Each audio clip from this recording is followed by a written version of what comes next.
दोस्तों एक बार फिर से आपका एनएससी फिजिक्स क्लास में वेलकम में स्वागत है। थर्मोडायनेमिक्स के आज की इस लेक्चर में आपको एडियाबैटिक प्रोसेस से रिलेटेड कुछ इम्पॉर्टेंट पॉइंट्स बताए जाएंगे। फिर हीट इंजन की बात होगी, फिर इफ़िशियंसी ऑफ हीट इंजन पे आएंगे। आज हम लोग सबसे पहले देखते हैं relation between pressure and volume for adiabatic process. Pressure and volume के बीच का जो रिलेशन है ये पिछले लेक्चर में प्रूव किया गया था, पीवी गामा इक्वल के के। अब P1 V1 लेंगे, गामा देंगे तो ये भी के होगा, P2 V2 गामा ये भी के होगा। फर्स्ट और सेकेंड से दोनों बराबर हो जाएंगे। ये प्रेशर और वॉल्यूम के बीच का रिलेशन है। लेकिन कभी हो सकता है कि प्रेशर और टेम्परेचर के भी रिलेशन पूछा जाए फॉर एडियाबैटिक प्रोसेस। तो इसी से मेन फार्मूला यही होता है, इसी से बाकी फार्मूले निकलते हैं। अब हमको चाहिए प्रेशर और टेम्परेचर के बीच, तो पीवी बराबर होता है एनआरटी। वी निकालें एनआरटी बाई पी। अब पीवी गामा के है तो वी के जगह पे ये मान पुट कर दें, तो एन पे गामा, आर पे गामा, टी पे गामा, पी पे भी गामा होगा। अब पी पे पावर यहाँ 1 है, ये गामा है तो 1 माइनस गामा करेंगे, टी पे गामा, बाकी इसको नीचे भेजेंगे। Constant by constant that is constant, constant by constant another constant. इस तरह से ये फार्मूला आ गया कि पी पे power 1 minus gamma T to the gamma equal K. P1 करेंगे तब भी के, P2 करेंगे तब भी के, फर्स्ट सेकेंड से दोनों को बराबर कर दीजिए। अब relation between V and T in adiabatic, अब वॉल्यूम और टेम्परेचर के बीच चाहिए। अब हम लोगों को किसके बीच चाहिए? वॉल्यूम और टेम्परेचर के लिए इन एडियाबैटिक प्रोसेस।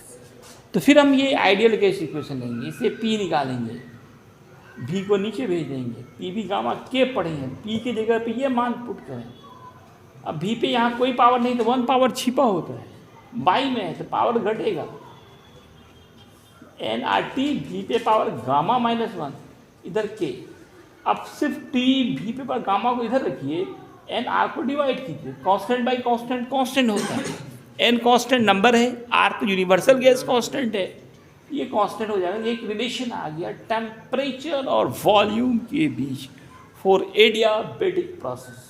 इससे आप फिर ये निकाल सकते हैं T1 V1 gamma minus 1 equal T2 V2 gamma minus 1।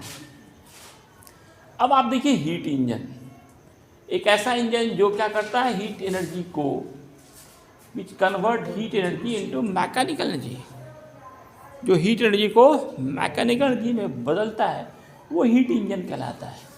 तो देखा है आप लोग हीट इंजन, अरे बाइक का इंजन, कार का इंजन, ट्रक का इंजन, सब क्या है? Heat engine. इन सब में क्या होता है दोस्तों? पेट्रोल डीजल जलता है, इससे हीट प्रोड्यूस होता है और वही हीट उसको क्या लगता है? मैकेनिकल एनर्जी देता है, चक्का घूमता है, फिर वो आगे बढ़ता है। तो it convert heat energy into mechanical energy. Heat engine का इन्वेंटर कौन है? ये who is the inventor of heat engine? सबसे पहले किसने बनाया था? जेम्स वाट ने। जेम्स वाट ने, उसकी मम्मी बचपन से ही बहुत जीनियस था। उसकी मम्मी खाना बनाती थी तो है ना, पहले तो हांडी में खाना बनता था, उसके ऊपर ढक्कन था। तो आप जानते हो जब पूरा भाप बनता है तो ढक्कन क्या होता है? ऊपर नीचे करता है। उसी वक्त सोचता था वो ढक्कन ऊपर नीचे कर रहा है, इसका मतलब भाप के अंदर शक्ति है, इससे वर्क हो सकता है। आप लोग कभी सोचते हैं इस तरह का कुछ नया बनने का? आविष्कारक साइंटिस्ट कुछ सोचिए। तो सोचते सोचते उन्होंने क्या बना दिया? भाप इंजन, स्टीम इंजन। क्या बनाया? Steam engine. उससे क्या चलता था? पहले ट्रेन चलता था। पहले ट्रेनें किससे चलती थी? स्टीम से। कोयला जला करके पानी को गर्म करके स्टीम बनाते थे, वही भाप क्या करता था, है ना, ट्रेन को चलाता था। आज भी दार्जिलिंग जाना हो ना, टॉय ट्रेन जो है उसमें वही क्या जाता है? भाप से ही चलाया जाता है। वहाँ भी कोयला जला करके हीट प्रोड्यूस करके वो चलता है। तो उसमें कोयले को इंजन से बाहर जलाते हैं और फिर भाप को अंदर भेजते हैं, क्योंकि इंजन जो है, इंजन के बाहर हीट प्रोड्यूस हो रहा है, इसलिए उसका नाम है एक्सटर्नल कंबशन इंजन। ये दो तरह के होते हैं, एक एक्सटर्नल, दूसरा इंटरनल। इंजन के बाहर जल रहा है इसलिए एक्सटर्नल कंबशन इंजन। इसमें वही भाप इंजन है जो जेम्स वाट ने बनाया था। इस इंजन में क्या खराबी है? इसमें हीट बाहर प्रोड्यूस हो रहा है तो इंजन तक पहुँचते पहुँचते बहुत सारा हीट बर्बाद हो जाता है, उसकी काम करने की दक्षता, इफिशियंसी कम हो जाती है। तो साइंटिस्ट लोगों ने सोचा कैसे एनर्जी बर्बाद कम हो, नहीं हो, इसके लिए अब इंजन के अंदर ही जलाया जाता है। क्या चीज़? Petrol, diesel. तो उससे इंटरनल अंदर में जलाया जाता है, इसलिए नाम इंटरनल कंबशन इंजन है। इसी में आपका आता है petrol engine, diesel engine, CNG. अब सबको सीएनजी में बदलने का कोशिश किया जा रहा है, सीएनजी में बदलने का कोशिश किया जा रहा है। अब इफिशियंसी ऑफ इंजन क्या है? इफिशियंसी ऑफ इंजन, इफिशियंसी हर कुछ का निकाला जाता है। आदमी का भी इफिशियंसी देखा जाता है, वो कितना खर्चा कर रहा है गार्जियन का और कितना पढ़ रहा है, कितना वो पढ़ रहा है और कितना खर्चा कर रहा है, कितना उसको फैसिलिटी मिला हुआ है।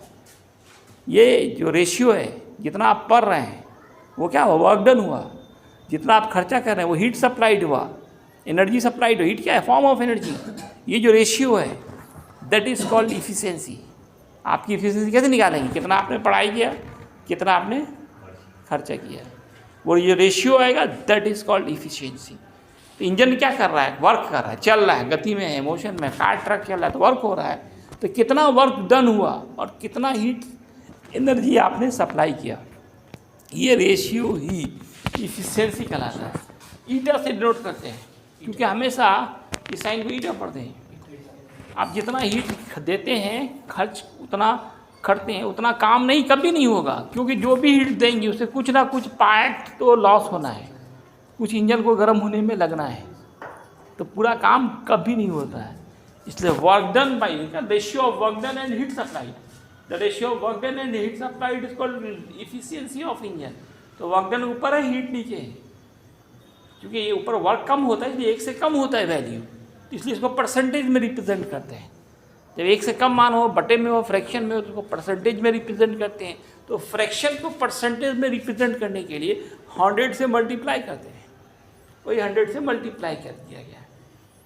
तो इस पे एक न्यूमेरिकल था बनाया आप लोगों ने क्या? 50%। कितना? हाँ, वर्क डन है 500 जूल, सप्लाइड हीट 10,000, तो 500 बाई 10,000 इंटू 100, तो कितना परसेंट आएगा? 50%। चलिए, वेरी गुड। जो लोग ऑनलाइन है, ऑनलाइन बना के अंदर डालें। आज इतना ही, धन्यवाद।